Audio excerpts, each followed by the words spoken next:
Hello. வணக்கம் sir, என் பேர் Sivakumar. Bajaj finance லிமிடெட்லேருந்து கால் பண்ணுறேங்க சார். சொல்லுங்கள் சார்.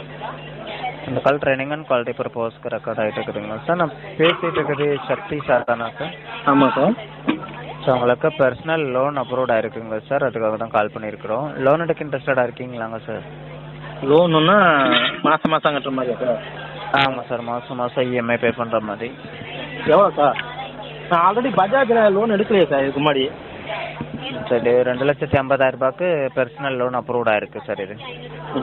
இது எப்படி சார் லோனோட டீட்டெயில் கொஞ்சம் தெரியுமா சொல்கிறீங்களா? சரிங்க சார், சொல்கிறேங்க சார். நமக்கு இது வந்து பார்த்தீங்கன்னா, நீங்கள் பஜாஜில் எடுத்தது வந்து நமக்கு பொருளுக்கான லோன் அதுக்கு தான் எடுத்துருப்பீங்க இல்லையா? ஆமாம். இது வந்து பார்த்தீங்க அப்படின்னா பர்சனல் லோனு. ஸோ இதுக்கு வந்து வட்டி இருக்கும் உங்களுக்கு. மாதம் மாதம் இஎம்ஐ பே பண்ணுற மாதிரி இருக்கும் உங்களுக்கு. இப்போ மாதம் இஎம்ஐ பார்த்தீங்க அப்படின்னா 42 மாதத்துக்கு வரும். 42 நீங்கள் ஆமாங்க சார். மாதம் கட்ட வேண்டியது 10,028 வருது சார். 10,028 ரூபா 42 மாதம். லோன் எவ்வளோ சார்? லோன் வந்து பார்த்தீங்கன்னா 2,70,634 டோட்டல் லோன் அமௌண்ட்டு சார். 2,76,068 ரூபா. 2,70,634 சார் 2.5 லட்ச ரூபா தான் சார் எனக்கு லோனே சொன்னீங்க. ஆமாங்க சார். அது அமௌண்ட்டு அக்கௌண்ட்டுக்கு கிரெடிட் ஆகுறது. அது போக இன்சூரன்ஸு ப்ராசஸிங் ஃபீஸ் எல்லாம் சேர்த்து 2,70,634 வருது சார். இப்போ இந்த இன்சூரன்ஸு இதெல்லாம் எனக்கு வேணாம்னா நான் எடுக்க முடியுமா சார்? இல்லை சார், இன்சூரன்ஸ் நம்ம லோனுக்கான இன்சூரன்ஸ் வரும் சார். அது எதுவும் பண்ண முடியாது. இன்சூரன்ஸ் இல்லாமல் நமக்கு ப்ராசஸ் பண்ண முடியாது. லைஃப் இன்சூரன்ஸும் நமக்கு ஹெல்த் இன்சூரன்ஸ் 2 இன்சூரன்ஸ் வந்துடும். ப்ராசஸிங் ஃபீஸும் எடுத்துப்பாங்க. இதெல்லாம் சேர்த்து தான் 250 அக்கௌண்ட்டுக்கு வருதுன்னா உங்களுக்கு டோட்டல் லோன் அமௌண்ட்டு 2,70,634 வரும். ஸோ அதுக்கு தான் இஎம்ஐ இப்போ 42 மாதம் எடுத்தால் 10,028 வருதுங்க சார். வாங்க சார். இப்போ என்ன ஒர்க் சார் பண்ணுறீங்க? விவசாயம் பண்ணிட்டுருக்கேன் சார். விவசாயம் பண்ணுறீங்களா? அது இப்போ இன்கம் என்னெல்லாம் சார் இருக்குது நமக்கு அதில்? விவசாயம் தான் சார் வேலையே. இன்கமே விவசாயம் தான். சார் அதெல்லாம் என்னெல்லாம் பண்ணுறீங்க, என்ன ஏதோ அந்த மாதிரி கேட்குறேன் சார். நமக்கு பூவு கீரை. பூவு கீரைங்களா? ஆமாம். பூனா எப்படிங்க சார்? என்னது தலையில் வைக்கிறாங்களா சார்? பூவு மாலை கட்டுறாங்களா? செத்ததுக்கு போடுவாங்களா மாலை அந்த மாதிரி? ஸோ அந்த மாலைக்கான பூக்கள்லாம் எக்ஸ்போர்ட் பண்ணுறீங்களா? உற்பத்தி. Okay okay. ரெடி பண்ணுறீங்களா? உற்பத்தி. ஓகே ஓகேங்க சார். அது போக நமக்கு வேறு எதுவும் இன்கம் இருக்குங்களா? வேறெல்லாம் இன்கம் கிடையாது சார்.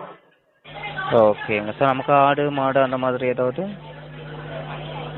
அதெல்லாம் இருக்குது சார். அப்புறம் அதெல்லாம் இல்லைமையா? ஓகே ஓகே, கேட்குறேங்க சார். அதெல்லாம் இருக்கா என்னன்ட்டு. ஓகே ஓகேங்க சார். அப்போ பண்ணிக்கலாம், உங்களுக்கு ஒன்றும் ப்ராப்ளம் இல்லை. நமக்கு இப்போது சரிங்க லாஸ்ட்டாக உங்களுக்கு இது வேணால் 9,732 பண்ணிக்கலாம் சார். 42 மாதம் எடுத்தீங்கன்னா. எப்படி சார் குறைஞ்ச வட்டி எப்படி? இது என்ன சார் மறுபடியும் முன்னாடி 10,000 சொன்னீங்க, இப்போ 9,000 சொல்கிறாங்கிறீங்க. வட்டி நமக்கு எவ்வளோ கம்மி பண்ண முடியுமோ நான் அதையும் கம்மி பண்ணி உங்களுக்கு சொல்லியிருக்கேன். 9,732 சார். ஒரு 300 கம்மி பண்ணியிருக்கேன். இது எப்படி 9,732 வரும். இப்போ முன்னாடி வட்டியில் குறைச்சிருக்கீங்களா சார், இல்லை லோன் அமௌண்ட்டை குறைச்சிருக்கீங்களா சார்? வட்டியில் தான் சார் கம்மி பண்ணியிருக்கேன். டோட்டல் லோன் அமௌண்ட் அதே தான். 250 அக்கௌண்ட்டுக்கு வரும். 2,70,634 டோட்டல் லோன் அமௌண்ட்டு. வட்டி மட்டும் நமக்கு வந்து உங்களுக்கு அப்ரூவ்ட் ஆயிருக்கிறது ரெடியூசிங் ரேட்டில் வந்து 31% அப்ரூவ்ட் ஆயிருக்கு. நான் உங்களுக்கு 27% சொல்லியிருந்தேன். இப்போ உங்களுக்கு 25% வரைக்கும் நான் ரெடியூசிங் ரேட்டில் கம்மி பண்ணியிருக்கேன் உங்களுக்கு. உங்களுக்கு வந்து பார்த்தீங்க அப்படின்னா மாதம் நமக்கு 2ஆம் தேதி இஎம்ஐ இருக்கும் 9,732. நீங்கள் இதை அப்படியே கட்டுற மாதிரி இருந்தாலும் கட்டலாம். இல்லை இடையில அமௌண்ட் எதுவும் வந்துச்சுன்னு வச்சுக்கோங்களேன், அசலை மட்டும் கட்டிட்டு லோனை க்ளோஸும் பண்ணிக்கலாம். 42 மாதம் வட்டி கட்டாமல் இடையில அசல் வந்துருச்சுன்னா அசலை மட்டும் கட்டிட்டு லோனையும் க்ளோஸ் பண்ணிக்கலாம்.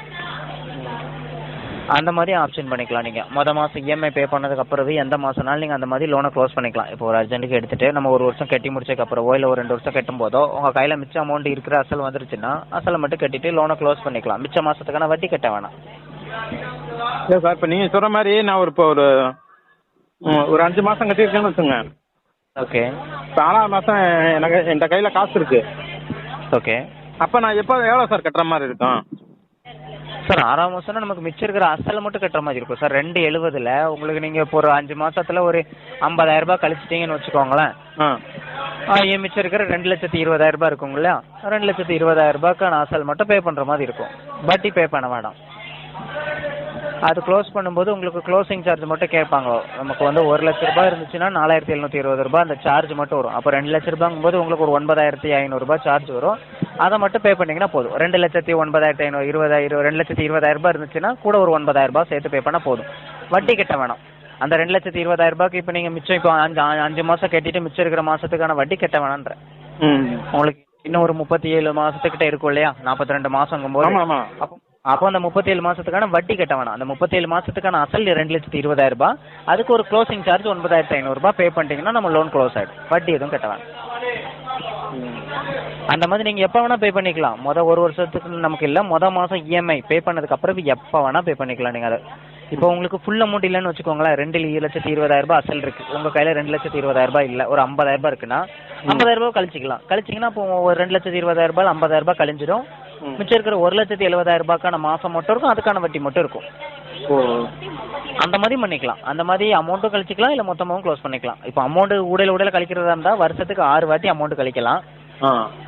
மொத்தமாக க்ளோஸ் பண்ணுறது உங்களுக்கு மாதம் இஎம்ஐக்கு அப்புறம் எப்போ உங்கள் கையில் அசல் பேலன்ஸ் இருக்கோ அதை அப்படியே எடுத்துகிட்டு க்ளோஸ் பண்ணிக்கலாம். 2 ஆப்ஷனுமே இருக்குது. சரிங்க சார். இல்லை இப்போ லோனுக்கு நான் என்னென்ன சார் டாக்குமெண்ட் கொடுக்கணும்? இந்த மாதிரி லோன் எடுக்கிறேன். டாக்குமெண்ட் எதுவும் தேவைப்படாதுங்க சார். நமக்கு ஆதார் கார்டு பேன் கார்டு ரெண்டுமே போதும். அதுவுமே லாஸ்ட் டைம் நமக்கு பொருள் எடுக்கும்போது கொடுத்ததெல்லாம் கிளியராக நல்லா நமக்கு இருந்துச்சுன்னா அதுவே போதும். நமக்கு நீங்கள் எதுவும் கொடுக்க வேணாம். எதுவும் கொஞ்சம் கிளியராக இல்லைன்னா மட்டும் நீங்கள் Aadhaar card PAN card photo மட்டும் சென்ட் பண்ணுற மாதிரி இருக்கும், அவ்வளோதான். இல்லை இப்போ இடையில இப்போ எடுத்துட்டு அப்புறம் லோனை க்ளோஸ் பண்ண மேலே இல்லை அதெல்லாம் க்ளோஸ் பண்ண முடியாது, மாதம் கட்டிட்டு அவனுக்கு சொல்ல மாட்டாங்களே? இல்லை அப்படிலாம் இல்லைங்க சார். நமக்கு ஆப்ஷன்லாம் இருக்குது சார். நமக்கு உங்களுக்கு டேரெக்டாக வந்து பே பண்ணுறதுக்கு முடியலன்னா கூட நீங்கள் வந்து பஜாஜ் ஃபின்சர்வ் ஆப் இருக்குது. நமக்கு இப்போ லோன் அமௌண்ட் கிரெடிட் ஆனதுக்கப்புறம் இப்போ இன்றைக்கி நம்ம ப்ராசஸ் பண்ணுறோன்னா இன்னைக்கு ஈவினிங்குள்ளே அமௌண்ட் கிரெடிட் ஆகிடும். நீங்கள் நாளைக்கு போய் செக் பண்ணிங்கனாலே உங்களுக்கு ஆப்ஷன்ஸ்லாம் இருக்கும். மாதம் இஎம்ஐ பே பண்ணதுக்கப்புறம் ஆப்ஷன் ஓப்பன் ஆகும், நம்ம க்ளோஸ் பண்ணிக்கலாம். மாதம் இஎம்ஐ பே பண்ண பிறகு எப்போ வேணால் க்ளோஸ் பண்ணிக்கலாம். ஸோ ஆப்பும் இருக்குது. இல்லை பிரான்ச்சுக்கு வந்தோம் நீங்கள் பண்ணிக்கலாம், நமக்கு ஒன்றும் ப்ராப்ளம் இல்லை. இல்லை சார், வந்து இல்லை முன்னாடி ஒருத்தர் ஒரு 2 நாளைக்கு முன்னாடி பஜாஜ்லேருந்து பேசினாரு. சரிங்க. இந்த கேள்வி கேட்டேன், ஆனால் அவர் சொன்னதுக்கு நீங்கள் சொல்கிறதுக்கு வேறு வித்தியாசம் இருக்குது சார். என்ன சொன்னாங்க அவங்க? நீங்கள் கம்பல்சரி லோனு கட்டி தான் ஆகணும் அப்படின்ட்டாங்க. இல்லை கம்பல்சரி நமக்கு லோன் கட்டணுங்க சார். எடுத்தால் லோன் கட்டணும்னா நமக்கு இடையில அமௌண்ட் கட்டுற ஆப்ஷன் இருக்குது, க்ளோஸ் பண்ணுற ஆப்ஷன் இருக்குது. அதை பண்ணி வட்டி கம்மி பண்ணிக்கலாம். இப்போது இல்லை சார், வட்டியெல்லாம் குறைக்க மாட்டாங்க. இல்லை இல்லை இல்லை கண்டிப்பாக வட்டிலாம் கம்மி பண்ணுவாங்க சார். இருக்கிற வட்டி கட்ட வேணாம். அதுக்கு தான் நம்ம க்ளோசிங் சார்ஜ் பே பண்ணுறோம் இல்லையா சார். நமக்கு தான் இப்போ 1 லட்ச ரூபாய் கட்டுறோம்னா அதுக்கு 4,720 ரூபாய் பே பண்ணுறோம். நீங்கள் சொல்லும்போது லோன் எடுக்கலாம் போல தோணுது. அவர் சொல்லும்போது என்ன இருந்துச்சு, நீங்கள் எடுத்தீங்க சேம் இதே தான் சொன்னார். ஆனால் வந்து நீங்கள் இடையெல்லாம் பணம் கட்டி முடிக்க முடியாது. பணத்தை கட்டி முடிச்சிங்க அப்படின்னா உங்களுக்கு நாங்கள் இன்ட்ரெஸ்ட் போட்டு அந்த 42 மாதம் போட்டிருந்தோம் பார்த்தீங்களா, ஆமாம், அந்த இன்ட்ரெஸ்டோட சேர்த்து தான் நீங்கள் கட்டுற மாதிரி இருக்கும். அப்படிலாம் வராது சார். அதுக்கு நீங்கள் 42 மாதம் கட்டிட்டே போயிடலாம். அந்த மாதிரி எதுவுமே வராது சார். நமக்கு கரெக்டாக சொன்ன மாதிரி எல்லாமே இருக்குங்க சார். நமக்கு அக்ரிமெண்ட்டே நமக்கு வந்துடும் இல்லையா, அக்ரிமெண்ட்லேயே கூட நான் உங்களுக்கு சொல்கிறேன். அந்த அக்ரிமெண்ட்லேயே இருக்கும் நமக்கு இந்த மாதிரி க்ளோஸ் பண்ணிக்கலாம் அப்படின்ற மாதிரி எல்லா டீட்டெயிலுமே அங்கேயும் இருக்கும். நீங்கள் பார்த்துட்டு கூட ஓகே கொடுத்தா போதும், ஒன்றும் பிரச்சனை இல்லை. ஏன்னா நமக்கு அக்ரிமெண்ட் இப்போ நம்ம லோன் ப்ராசஸ் பண்ணுறதுக்கு முன்னாடியே கஸ்டமருக்கு இந்த மாதிரி ப்ராசஸ் நமக்கு ஆப்ஷன்லாம் இருக்குங்கிறது அங்கே அக்ரிமெண்ட்டில் வந்துடும். உங்களுக்கு அக்ரிமெண்ட்டு உங்கள் வாட்ஸ்அப்புக்கே வந்துடும். இல்லை நமக்கு இது வாட்ஸ்அப் நம்பர் இல்லைன்னா நார்மல் மெசேஜுக்கு வரும். நீங்கள் அதுலேயே ஓப்பன் பண்ணி பார்த்துட்டு நான் சொன்ன மாதிரி இருந்தால் மட்டும் ஓகே கொடுத்தீங்கன்னா போதும். சரிங்களா?